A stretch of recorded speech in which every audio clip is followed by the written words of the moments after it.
बाप चैलेंज करता है, लौकिक में भी करो ये वर्णन। कोई बस बताए हम करोड़पति है, नहीं लखपति बने तो मैं हार गया। कोई बस बताए हमारा परिवार बड़ा सुखी है, नहीं दुख उस क्षण से स्टार्ट हुआ तो मैं हार गया। मेरा शरीर बड़ा स्वस्थ है, खुद से वर्णन करो या दूसरों से, नहीं शरीर बिगड़ना स्टार्ट हुआ तो मैं हार गया। जिसका वर्णन करोगे सुख वाली बातों का, ऐसे नहीं कि दुख का वर्णन करोगे तो दुख जाएगा, बढ़ेगा। दुख का वर्णन करोगे तो बढ़ेगा और सुख का वर्णन करोगे तो घटेगा। मायावी दुनिया है, मायावी है। समझ के बाद कोई जिम जाते हैं, कोई बताए किसको बहुत अच्छे अभी ये बाइसेप्स हो गए, हमारे शोल्डर पहले से बहुत बढ़िया हो गए, उसी क्षण से नीचे आना स्टार्ट होते हैं, उसी क्षण से। कभी कोई वज़न बढ़ाते घटाते, आपका आधा 1 किलो 2 किलो इधर उधर हो गया, घटाने वाले का घट गया, बढ़ाने वाले का बढ़ गया, बस डिक्लेयर करें बढ़ा तो मैं हार गया, घटा तो मैं हार गया। खुद को भी नहीं बताओ, माया सुन रही है अंदर, खुद को भी नहीं बताओ। सुबह उठे, तुमने बोला हाँ बहुत अच्छी नींद हो गई आज, लिख के लेना कल अच्छी नहीं होगी, लिख के लेना। खुद को भी नहीं बोलना है बहुत अच्छी नींद हुई है, इतना चुप रहना। दूसरों को तो बिल्कुल नहीं, माया है वो। माया हमेशा क्या करते हैं बच्चे, दिखावा करते। तो तुम्हारी नींद बहुत अच्छी हो रही, अब ये दूसरे को बता के तुम्हें क्या मिलेगा, उससे क्या मिलेगा, पर उसे दिखावा करना अच्छा लगता है हर बात में। माया, मेरा शरीर आज बड़ा स्वस्थ है, बिगड़ेगा आज, लिख के लेना कल तो और ज़्यादा, इसलिए बस चुप, एकदम चुप। समझ के बात है, अच्छाई बताओ नहीं, खुद को भी नहीं बताओ। तुम्हारा जो मायावी स्वरूप है वही तुम्हारे सुख शांति का चोर है, तुम्हारे आनंद का चोर है। तुम्हारा ही है वो स्वरूप, तुम्हारा ही है, वही तुम्हारा सब चुरा रहा है। बस जैसे तुमने मन ही मन बोला, वाणी से बोला, उसे पता चला क्या अच्छा है, उसने चुराया। वो तुम्हारा जो मायावी स्वरूप है वो माया का सेवक है, दास है माया का। समझ है, वो माया की संतान है। वो वही जानने के लिए बैठा है अंदर कि तुम्हारे पास अच्छा क्या है, शांति तुम्हें कहाँ से मिलती है। कभी कोई कहे ये विधि की ना हमने, बहुत अच्छी शांति महसूस हुई, अगले बार से आपको महसूस हुई तो मैं हार गया, क्योंकि उससे पता चला अंदर वाले मायावी स्वरूप को कि तुझे शांति कहाँ से मिलती है। अभी वो उस विधि को बिगाड़ने के लिए तैयार है। संभल कर चलना, तुम ही तुम्हारे दोस्त हो और तुम्हारा मायावी स्वरूप ही तुम्हारा दुश्मन है। संभल कर रहना, एकदम चुप। अभी सवाल उठेगा क्या कहे और क्या ना कहे, बात वही है, बैलेंस करने का, बैलेंस रहने का युग है ये, शांत रहने का। कुछ कहा तो गया, बस वो स्वरूप वाईफाई हॉटस्पॉट की तरह तुम्हारे अंदर बैठा है, बस रीडिंग लेता है, माया को भेज देता है, सेंड करता है, तुरंत एयर ड्रॉप कर देता है, तुरंत हवा में ही भेज देता है। इसलिए संभाल करो। और ये मायावी स्वरूप, जब तक ये मायावी तन तुम्हारे पास है तब तक रहेगा। और आखिरी लड़ाई जो ब्रह्मा बाप की सुनी शरीर छोड़ते समय, वो इसी स्वरूप की थी जिसका नाम कर्म भोग है। इसी स्वरूप की लड़ाई होती है, तुम्हारी तुमसे ही लड़ाई होती है। लास्ट में कोई शैतान तुमसे लड़ने नहीं आता। शैतान को बहुत काम धंधे है, उसको अपना पार्ट बजाना है। तुम्हारा ही स्वरूप तुमसे लड़ता है और उसी स्वरूप को तुम्हें दुर्गति में लेके जाना है, ताकि वो सदा का अमर हो जाए। अनेक जन्म वो मायावी भोगे, तुम ही तुम्हारे दुश्मन हो, ना तुम्हारा वो स्वरूप, उसकी पूरी जिद है कुछ भी करके तुम्हें दुर्गति में लेके जाना। तुम्हारे उस स्वरूप की जिद है, इसलिए तुम्हें कोई दुर्गति में दूसरा नहीं लेके जाएगा। देह और देह के संबंध वही याद दिलाता है। ये माता, ये पिता, अरे ऐसे कैसे तू भूल गया। ये जो संकल्प आ रहे हैं ना देह और देह से संबंधित, ये वही क्रिएट कर रहा है, ध्यान में रखना। इसलिए तुम जो बैठे हो, तुम्हारे अंदर तुम एक सत्य बैठे हो और एक फॉल्स आत्मा बैठी है, इस स्वरूप की फॉल्स फेक आत्मा, मायावी स्वरूप वाली मिरर इमेज है तुम्हारी। ये कहो ब्लैक मिरर इमेज है। काले आईने में वो मिरर इमेज बैठी है, जिसमें सेम मन है, जिसमें सेम बुद्धि है, जिसमें सेम संस्कार है, जिसमें सारे अवगुण भरे हैं। दिव्य गुण नहीं, अवगुण, वहाँ से सब आता है। इसलिए हर कोई ड्यूअल पर्सनालिटी वाला है। कभी वो गीत सुनना, ऊपर गगन विशाल, उसमें इसी में शैतान और इसी में भगवान बैठा है। दूसरा स्वरूप भी वही बैठा है, सेम एज इट इज़ है वो, एज इट इज़। और बच्चे ध्यान में रखना, मरने के बाद कोई आत्मा भटकती है ना, वो आत्मा नहीं, ये स्वरूप भटकता है। आत्मा कभी नहीं भटक सकती, आत्मा तो चली गई, पर इसकी इच्छाएं इतनी दृढ़ थी, ये स्वरूप भटक रहा है और फिर किसी और में प्रवेश होकर वैसे ही करने की चेष्टा करता है जैसे उसके संस्कार है। पर ब्लेम तुम पर आएगा, कर्म भोग तुम्हारे अकाउंट में लिखा जाएगा, क्योंकि स्वरूप तुम्हारा है, क्रिएशन तुम्हारी है। सेम है बच्चे, दो अस्तित्व है। इसलिए जो दूसरा विचार आता है ये देता है, दूसरा विजन याद करना चाहते हो परम धाम बाबा, याद आता है देह और देह का संसार, ये दिलाता है। क्योंकि इसे पता है तुमने परम धाम याद किया तो ये कमज़ोर हो जाएगा, तुमने आत्मचिंतन किया तो ये कमज़ोर हो जाएगा, तुमने दिव्य संस्कारों का चिंतन किया तो ये कमज़ोर हो जाएगा। इसे पता है, इसलिए ये तुम्हें करने नहीं देगा। बहुत बार कहते मेरा मन नहीं है, ये दूसरा अस्तित्व कह रहा है ज़रा कुछ चेंज करे। रोज़ दाल भात खा रहे, थोड़ा कुछ स्वादिष्ट बनाते, टेस्ट वाला, टेस्टी, ये दूसरा अस्तित्व कह रहा है।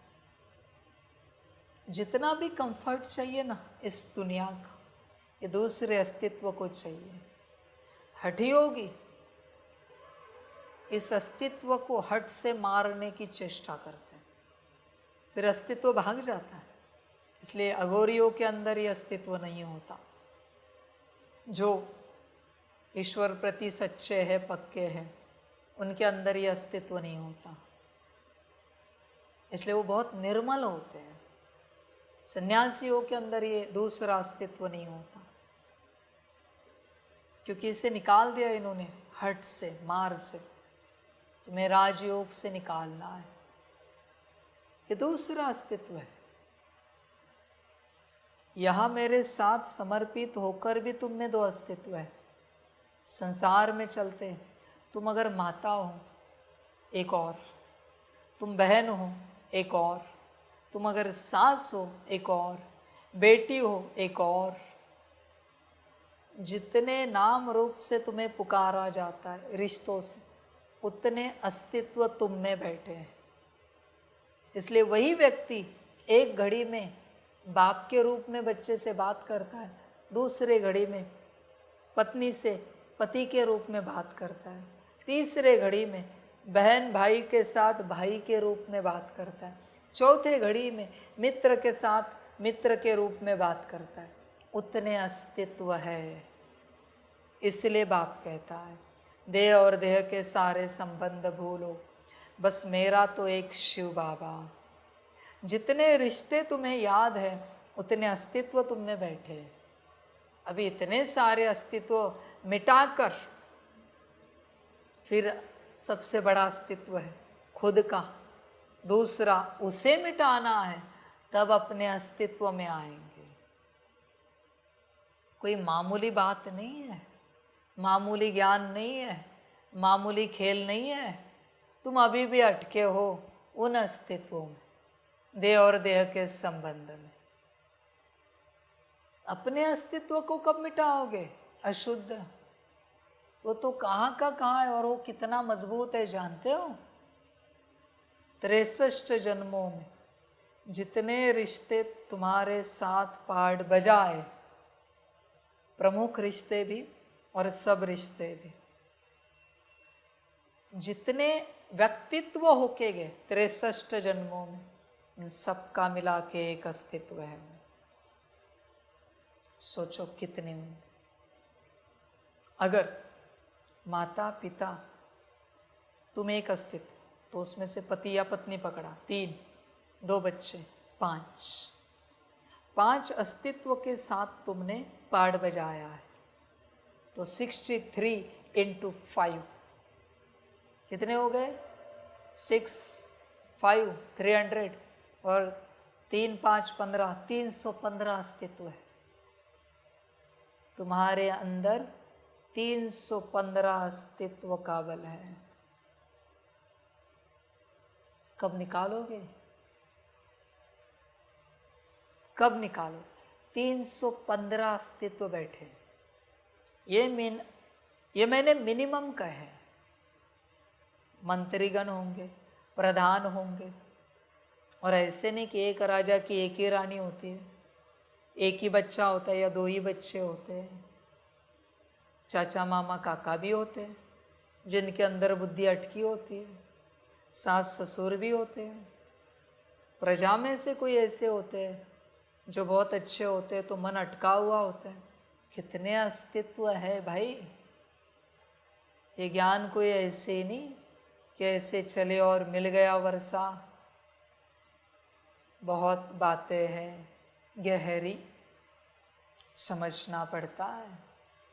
हर किसी को लगता है मुरली सुनी, अमृत वेला किया, हो गया। अरे बच्चे, काहे का हो गया? ब्रह्मा बाप के जितने बचे थे वो सारे आए थे अंतिम समय में, पर योग बल भारी पड़ा और जीत हो गई। सब अस्तित्व आते अंत में फंसाने के लिए, सब के सब। इसलिए यहाँ 1 सेकंड भी बर्बाद मत करो, 1 सेकंड भी। बहुत बड़ा ज्ञान है बच्चों ये, ध्यान में रखना। शैतान बाहर नहीं है, अंदर है तुम्हारा दूसरा अस्तित्व। इसलिए जितना हो सके अपने मुख्य अस्तित्व में रहने की कोशिश करो। गुस्सा उसे आता है, अपमान उससे फील होता है, किसी ने गाली दी तो बुरा उसे लगता है, वो पूर्ण रूप से जागरूक होता है। तुम्हें जिस दिन फर्क पड़ना बंद हो जाएगा ना, वो अस्तित्व मरने लगेगा, समाप्त तो होने लगेगा। इसलिए कोई कितना भी अपमान करे, गाली दे, ग्लानि करे, निंदा करे, शांत रहो। गाली तो उसे दी जा रही है, निंदा तो उसकी की जा रही है। तुम क्यों विचलित हो रहे हो? तुम क्यों हिल रहे हो? किसी किसी का अस्तित्व इतना स्ट्रांग है कि महाकाल ठोके तो जग जाता है, बाबा ने ऐसे कैसे मुझे बोल दिया, मेरी तो कोई गलती नहीं थी। कितना स्ट्रांग ना, परमात्मा को भी फाइट देने के लिए तैयार है वो। तुम आत्मा का क्या करेगा वो अस्तित्व? रहोगे क्या? आत्मा को कहाँ के कहाँ खा जाएगा वो। इसलिए जिस दिन परमात्मा जो महाकाल में तुम्हें डांट लगाता है, उसके वचनों में तुम स्थिर रहोगे, अस्तित्व समाप्त होने लगेगा। जिस दिन जो भी बच्चा महाकाल की डांट से 0.1 भी हिलेगा नहीं, फिर 1 सेकेंड की भी डांट हो, मैं लिख के देता हूँ आधा अस्तित्व मर जाएगा, लिख के देता हूँ। पर तुम हिलते हो, हिलने के बाद और मजबूत होता है। संभल कर रहना, संभल कर रहना, समझ की बात है। और दूसरी बात सबको बाबा बताना चाहेगा, महाकाल उसी को ये भाग्य देता है जो देह और देह के संबंध से निकला है, बाकियों को नहीं। माफ करना, महाकाल बाकियों को ये सौभाग्य नहीं देता कि मैं तेरी क्लीनिंग करूं और निकालूं। बिल्कुल नहीं। देह और देह के संबंध से जो निकला है उसी के लिए करूँगा। संपूर्ण रूप से जो स्वाहा हुआ है उसी के लिए करूँगा। जिसका हर संकल्प विश्व कल्याण के लिए, उसी के लिए करूँगा। जिसकी हर विजन विश्व कल्याण के लिए, जिसका हर संस्कार गुण शक्तियाँ दिव्य गुण विश्व कल्याण के लिए है, हर सांस विश्व कल्याण के लिए, उसी को महाकाल बनाएगा। बाकी बने मुझे ज़रूरत नहीं है, नहीं बनाऊंगा। समझ की बात है। क्यों बनाऊं? क्यों बनाऊं? समझ की बात है। समझदार बनना। और बच्चे, किसी को कभी लगेगा चतुराई कर सकते हैं कि हमारा सब विश्व कल्याण अर्थ है, चतुराई कर सकते। बाप तो भोला है, तूने संकल्प किया मैं बना दूंगा, महाकाल रूप में शुद्ध बना दूंगा। तूने कह दिया ना सब विश्व कल्याण अर्थ, तेरे संकल्प से ही बना दूंगा मैं। पर स्व कल्याण का जरा भी भाव उठा, 84 जन्म नरक। महाकाल हूँ, नरक कल्पना भी नहीं कर सकते। महाकाल के साथ गेम नहीं खेल सकते। बाप को ठग सकते हो, महाकाल को नहीं ठग सकते। तुरंत चाबी घुमा देता है वो, तुरंत। क्या चतुराई करोगे? रुद्र के साथ तो विचार भी नहीं करो। समझ रहे हैं? रुद्र तो 84 जन्मों का नरक का भी पार्ट बजाने के लिए अस्तित्व नहीं रखेगा तुम्हारा। रुद्र है वो, अस्तित्व ही समाप्त। इसलिए डबल गेम नहीं खेल सकते बाप के साथ। महाकाल ऐसे गेम बजा देगा ना बच्चे, ड्रामा से ही आउट कर देगा। संभल कर रहना, चतुराई नहीं करना, बाप से ठगी नहीं करना। समझ की बात है। इसलिए पहला जो कहा है, देह और देह के संबंध जिसके साथ है, ध्यान में रखना। जब जन्मे हो तुम्हारे साथ दो आए हैं, एक डेमोनिक ऊर्जा सेम तुम्हारे जैसी है, दूसरी तुम आत्मा। इसलिए तुम्हें इसलिए तुम्हें फर्क समझ में नहीं आता, ये तुम हो या कोई और है, फर्क नहीं समझ में आता। बहुत बार अभी तो आईने में देखना बंद है लंबे समय से, कोई देखता नहीं, पर जब कभी हो, समय पूरा हो जाए अभ्यास का, तब कभी आईने में देखना और अपनी आंखों में देखना, पुतलियों में देखते रहना थोड़े समय के लिए, देखते देखते आत्मा समझ के देखना आईने में। मैं लिख के देता हूँ, एक पल में तुम्हें शैतान की झलक मिलेगी, तुम्हारे अंदर की, तुम्हारे अंदर का शैतान तुम्हें दिखेगा, लिख के देता हूँ मैं। है अंदर, डर जाओगे, देखोगे तो डर लगेगा। तुम्हारा ही वो रूप है, 63 जन्मों के शैतानी संस्कारों का मजबूत रूप है वो। संभल कर रहना। इसलिए बॉडी कॉन्शियसनेस में सोते हो तो वो सपने में लेके जाता है।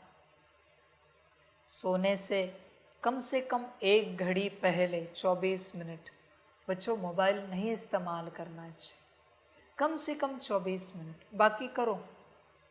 पर तुम्हें पता चला अभी आधे घंटे में सोओगे, रखो बाजू में 24 मिनट। मैं ये भी नहीं कहता योग करो, मैं ये भी नहीं कहता आत्मिक स्थिति करो, सकाश दो, मुरली पढ़ो, बस इसे यूज़ नहीं करो। ये शैतान का डिवाइस है, आप नहीं जानते बच्चों। अभी सारी दुनिया को उसी से खुशी मिलती है।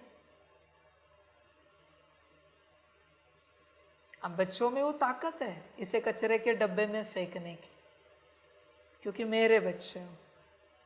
फेंकने की बात नहीं, वो तो सेवा का साधन है, पर हाथ नहीं लगाना है, जरूरत नहीं। बच्चों ध्यान में रखना, थोड़े समय के लिए इसे यूज़ ना करने के बाद जो बेचैनी होती है ना, वो इससे होती है। इसलिए वो घड़ी घड़ी उसे खोलेगा, किसी का मैसेज तो नहीं आया, किसी का मिस कॉल तो नहीं है, व्हाट्सअप, कोई ईमेल, इंस्टा पर कोई अपडेट, फेसबुक पर कोई अपडेट, यूट्यूब पर कोई अपडेट, कोई नोटिफिकेशन, घड़ी घड़ी इसको हाथ लगाएगा।